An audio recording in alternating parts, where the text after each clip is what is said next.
আসসালামু আলাইকুম। আমি তৌফিক হোসেন স্বাগত জানাচ্ছি এনটিভির মধ্যরাতের খবরে। মূল্যস্ফীতি চ্যালেঞ্জ মাথায় রেখেই বাজেট দেওয়া হয়েছে জানিয়ে অর্থমন্ত্রী আবুল হাসান মাহমুদ আলী বলেছেন, সরকারের ব্যয় সংকোচন নীতি অব্যাহত থাকবে। শুক্রবার রাজধানীর ওসমানী মিলনায়তনে বাজেটোত্তর সংবাদ সম্মেলনে তিনি কথা বলেন। অজ্ঞতার কারণে কালো হয়ে যাওয়া টাকা সাদা করতে ব্যবসায়ী এবং সাধারণ মানুষের দাবির কারণেই সুযোগ দেওয়া হয়েছে বলে জানান এনবিআর চেয়ারম্যান আবু হেনা মোহাম্মদ রহমতুল মোমিন। রকুনউদ্দিনের রিপোর্ট।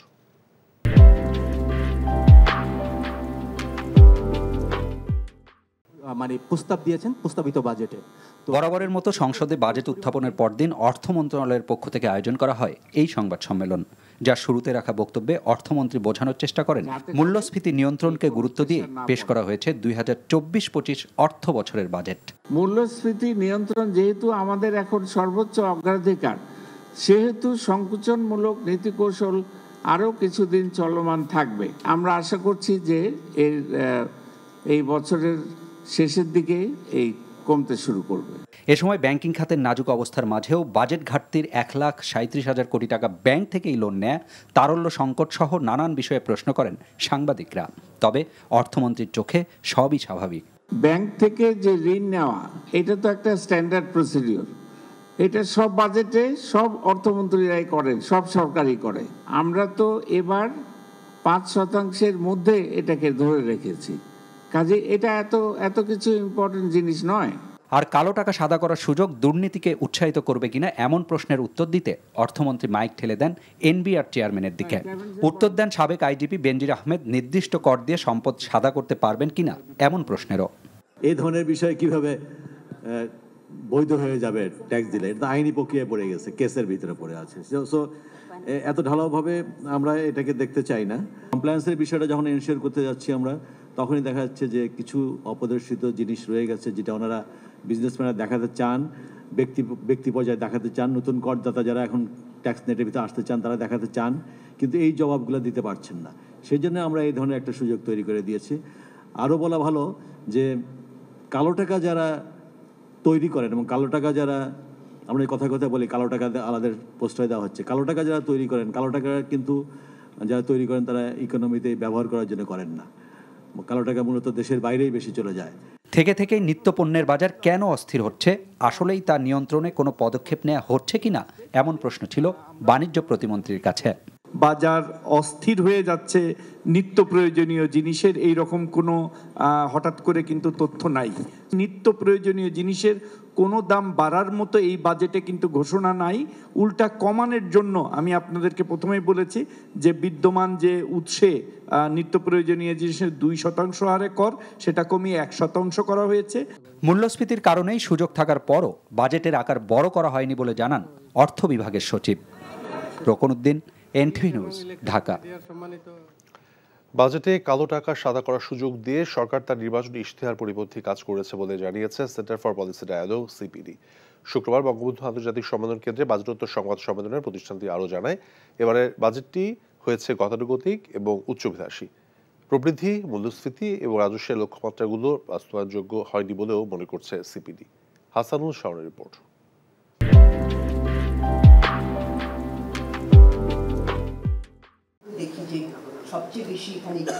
প্রস্তাবিত 2024-25 অর্থ বছরের বাজেটের পর্যালোচনা জানাতে সিপিডির এই সংবাদ সম্মেলন।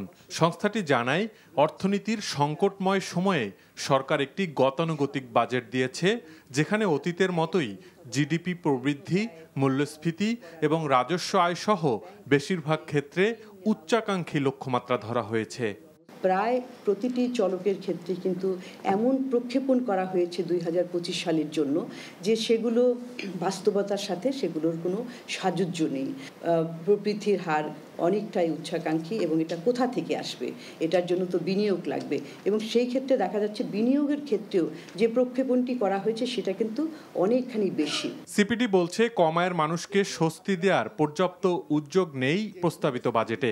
বিশেষ করে মূল্যস্ফীতি কমানোর কার্যকর পদক্ষেপ নেই জানিয়ে সিপিডি বলছে, কিছু ক্ষেত্রে এই বাজেট মূল্যস্ফীতিকে আরও উস্কে দেবে। অনেক নতুন পণ্য ভ্যাট আরোপ হয়েছে উৎপাদন পর্যায়ে, যেটা সাধারণ মানুষের কাছে গিয়ে পড়বে। অনেক সেবা যেগুলো সাধারণ মানুষ নেন সেগুলোর উপরে ভ্যাট আরোপ হয়েছে, সেটার উপরে পড়বে। মূল্যস্ফীতি টার্গেট যেটি করছেন সরকার 8% থেকে কমিয়ে 6.5% করবেন, এটা কমানো তো দূরে থাক, বরঞ্চ আরো মূল্যস্ফীতিকে উস্কে দিতে পারে। সিপিডি বলছে কালো টাকা সাদা করার সুযোগ দিয়ে করদাতাদের তিরস্কার করা হয়েছে। রাজনৈতিক সিদ্ধান্ত নিয়ে এই অন্যায্য প্রস্তাব বাতিলের আহ্বান জানিয়েছে সংস্থাটি। এটা অবশ্যই সাংঘর্ষিক এবং এটা অবশ্যই আওয়ামী লীগের ম্যানিফেস্টো, তার সাথে আমরা মনে করি যে এটা একেবারেই বিপরীতমূলক। এই যে বড় ধরনের একটা দুষ্ট চক্র বাংলাদেশে সৃষ্টি হয়েছে, এই দুষ্ট চক্রকে কি আমরা মাথায় হাত বুলিয়ে প্রতি বছর তাদেরকে কিছু সুবিধা দিয়ে এই টাকাটাকে আমরা অর্থনীতিতে নিয়ে আসব, এই রাস্তায় যাব, নাকি আমরা আওয়ামী লীগের ম্যানিফেস্টো সেই যে দুর্বৃত্তায়নের বিরুদ্ধে যে জিহাদ সেটার দিকে যাব? এছাড়া অর্থনৈতিক স্থিতিশীলতা ফেরানোর কার্যকর পদক্ষেপ এই বাজেটে অনুপস্থিত বলেও জানিয়েছে CPD. Hasanul Shaon, NTV news, Dhaka. কিছু মানুষ অপ্রদর্শিত অনেক টাকা গুজে রাখে, সেগুলো যাতে জায়গা মতো আসে সেজন্যই বাজেটে কালো টাকা সাদা করার সুযোগ দেওয়া হয়েছে বলে জানান প্রধানমন্ত্রী শেখ হাসিনা। বলেন, জায়গা মতো টাকা আসলে তখন ট্যাক্স দিতেই হবে। এবারের বাজেটে জনগণের মৌলিক অধিকার এবং সামাজিক নিরাপত্তাকে প্রাধান্য দেওয়া হয়েছে বলেও জানান সরকার প্রধান। রিপোর্ট করছেন ফাহাদ মোহাম্মদ। ঐতিহাসিক ৬ দফা দিবস উপলক্ষে রাজধানীর তেজগাঁওয়ে ঢাকা জেলা আওয়ামী লীগের কার্যালয়ে আওয়ামী লীগ আয়োজন করে আলোচনা সভার। শুক্রবার বিকেলে আলোচনা সভায় প্রধান অতিথি হিসেবে যোগ দেন প্রধানমন্ত্রী শেখ হাসিনা। আলোচনায় প্রধানমন্ত্রী বলেন, ১৯৬৬ সালে ৬ দফা প্রচারণার সময় বঙ্গবন্ধুকে হত্যার চেষ্টা করা হয়েছিল। বাঙালি জাতিকে বঞ্চনা থেকে মুক্ত করতেই বঙ্গবন্ধু ৬ দফা দিয়েছিলেন উল্লেখ করে শেখ হাসিনা বলেন, নামি দামি অনেক নেতা থাকলেও পাকিস্তানের বৈষম্যের প্রতিবাদ করেছিলেন একমাত্র বঙ্গবন্ধু শেখ মুজিবুর রহমান। দীর্ঘদিনের যে বঞ্চনা, এই বঞ্চনার বিরুদ্ধে প্রতিবাদ কিন্তু জাতির পিতা বঙ্গবন্ধু শেখ মুজিবই করেছিলেন। আমাদের দেশের সবচেয়ে দুর্ভাগ্য হলো যে আমাদের কিছু কিছু নামি দামি হোমলাচমরা নেতারা ছিলেন, তারা কখনো এই বঞ্চনার কথা বলতো না। তারা শুধু তাদের কিভাবে ক্ষমতায় থাকবে আর ক্ষমতায় যাবে ওই তেল মারতেই ব্যস্ত থাকতো। বঙ্গবন্ধু শেখ মুজিবই কিন্তু এই প্রতিবাদ সবসময় করেছেন।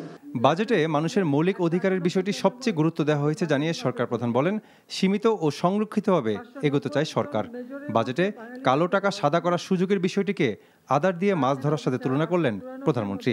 এখন এক কাঠা জমি যার সেই কোটিপতি, কিন্তু সরকারি যে হিসাব সেই হিসাবে কেউ বেচে না, একটু বেশি দামে বেচে, কিছু টাকা উদ্বৃত্ত হয়, কিন্তু এই টাকাটা তারা গুজে রাখে।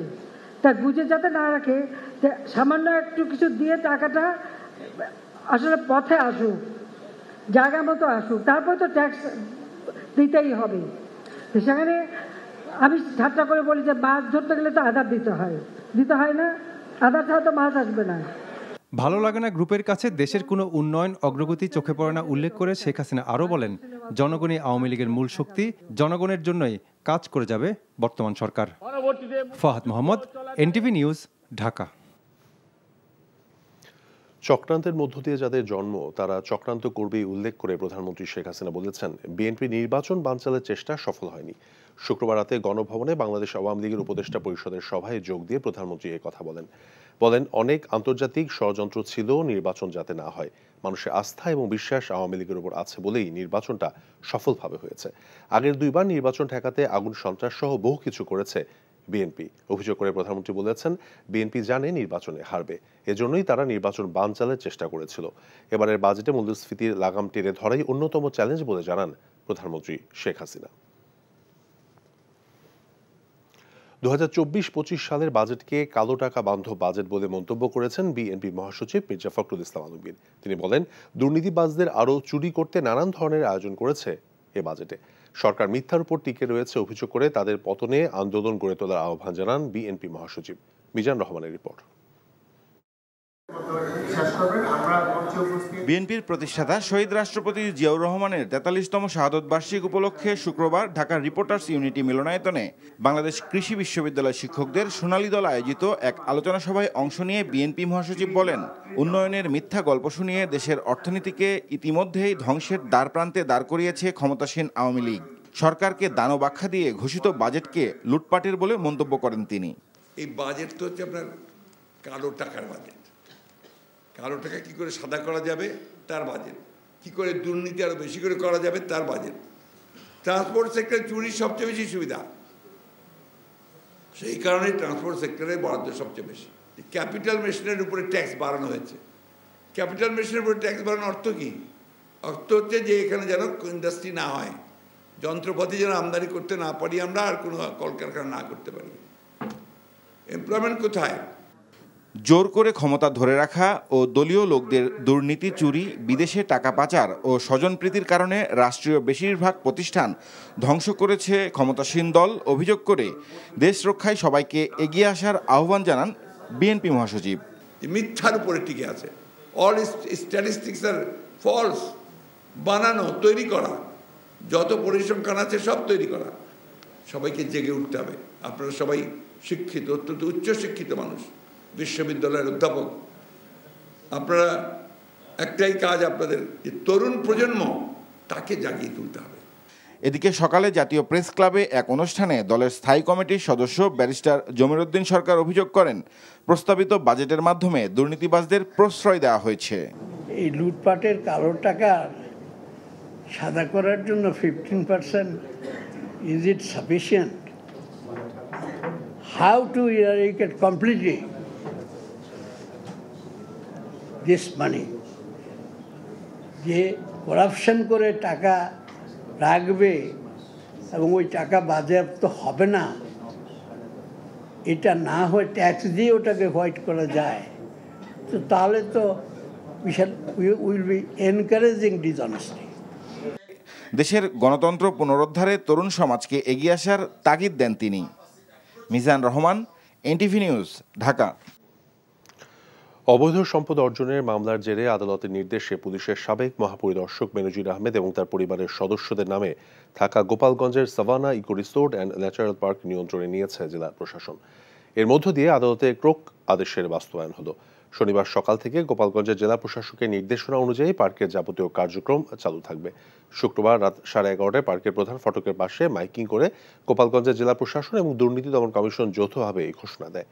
এদিকে সন্ধ্যায় সাভানা পার্ক এলাকা পরিদর্শন করে হিন্দু, বৌদ্ধ, খ্রিস্টান ঐক্য পরিষদের সাধারণ সম্পাদক রানা দাশগুপ্ত গণমাধ্যমকে জানিয়েছেন, সংখ্যালঘুদের জায়গা দখল করেছেন বেনজির আহমেদ।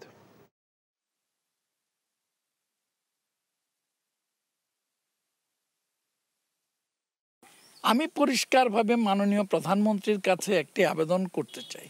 এই এলাকাটি হিন্দু প্রধান এলাকা, যাদের শত শত বিঘা জমি জোর করে বেনজির দখল করে নিয়েছেন। এই যে মার্কিন যুক্তরাষ্ট্রের যে নিষেধাজ্ঞা, এই নিষেধাজ্ঞাগুলো আজকের দিনে আমাদের মনে হয় এই নিষেধাজ্ঞাগুলো এদের কারণেই হয়েছে। ইস্পাহানি টি-20 বিশ্বকাপের খবর। শ্রীলঙ্কা যখন টুর্নামেন্টে নিজেদের প্রথম ম্যাচটাকে বাঁচা বলছে, তখন বাংলাদেশ সেটাকে আলাদাভাবে দেখতে নারাজ। নাজমুল হোসেন শান্তর কাছে শনিবার সকাল থেকে শুরু হতে যাওয়া ম্যাচটি গ্রুপের বাকি ম্যাচগুলোর মতোই গুরুত্বপূর্ণ। যুক্তরাষ্ট্রের ডালাস থেকে আরো জানাচ্ছেন বর্ষণ কবির।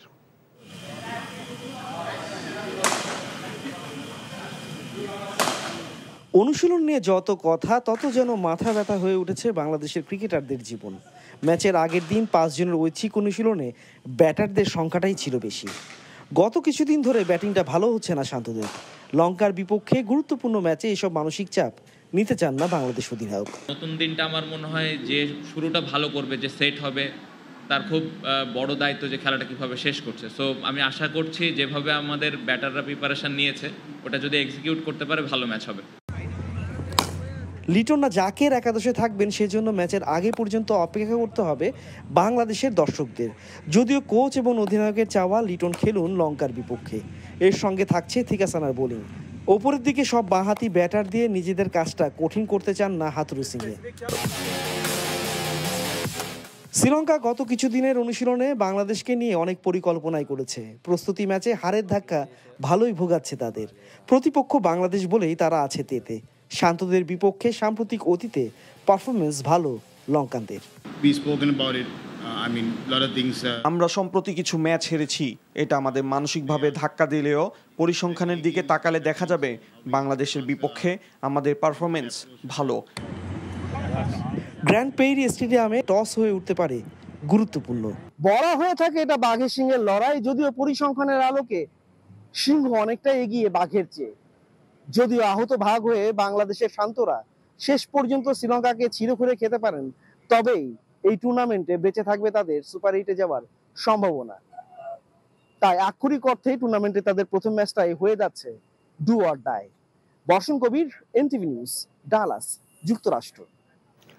দেশের আকাশে জিলহজ মাসের চাঁদ দেখা গেছে। আগামী 17 জুন দেশে ঈদ উল আজহা পালিত হবে বলে জানিয়েছেন ধর্মমন্ত্রী ফরিদুল হক খান।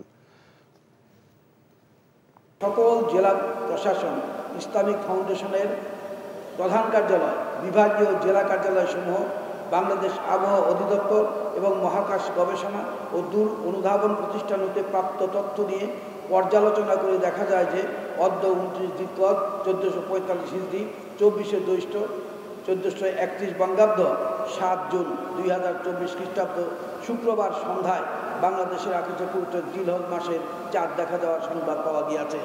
আলহামদুলিল্লাহ। এমত অবস্থায় 17 জুন 2024 খ্রিস্টাব্দ তারিখ সোমবার সারা দেশে পবিত্র ঈদ উল আজহা উদযাপিত হবে ইনশাআল্লাহ। প্রবাসের খবর। জেদ্দায় ইনভেস্টর এবং বিশিষ্ট নাগরিকদের উপস্থিতিতে আলোচনা সভা করেছে first trade building materials company limited. NTV Jeddah প্রতিনিধি মাসুদ সেলিম জানান, এতে সভাপতিত্ব করেন কোম্পানিটির কর্ণধার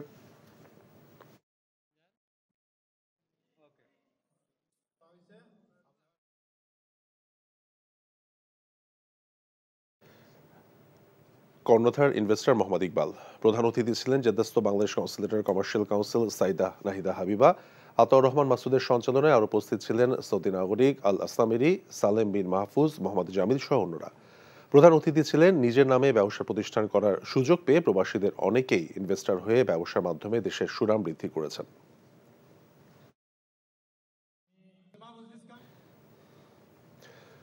প্রযুক্তি নির্ভর আমিরাতে অনলাইনের মাধ্যমে প্রবাসীদের বিভিন্ন সেবা দিতে নিজস্ব প্রতিষ্ঠান গড়ে তুলেছে বাংলাদেশিরা। এনটিভি আমিরাত প্রতিনিধি জানান, রেমিটেন্স যোদ্ধাদের টিকিট সেবা,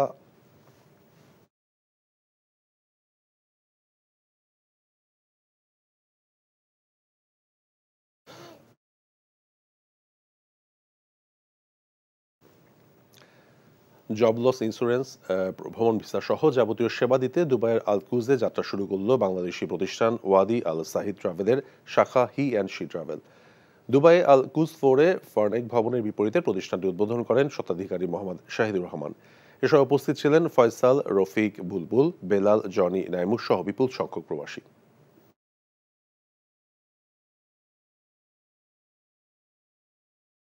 শরীফুল ইসলামের ইনজুরিতে বিশ্বকাপের আগে কঠিন চাপের মুখে বাংলাদেশ। টপ অর্ডারে ধারাবাহিক ব্যর্থতার পরও বোলিং আক্রমণী ভরসা ছিল লাল সবুজদের, কিন্তু শরীফুল ইনজুরিতে সেখানেও বড় ঘাটতি থেকে গেল বলে মন্তব্য বিকেএসপির সাবেক কোচ নাজমুল আবেদিন ফাহিমের। তার মতে, ব্যাটিংয়ের ভালো করতে অধিনায়ক শান্তর রানে ফেরাটা গুরুত্বপূর্ণ দলের জন্য। রিপোর্ট কুশল ইয়াসিরের।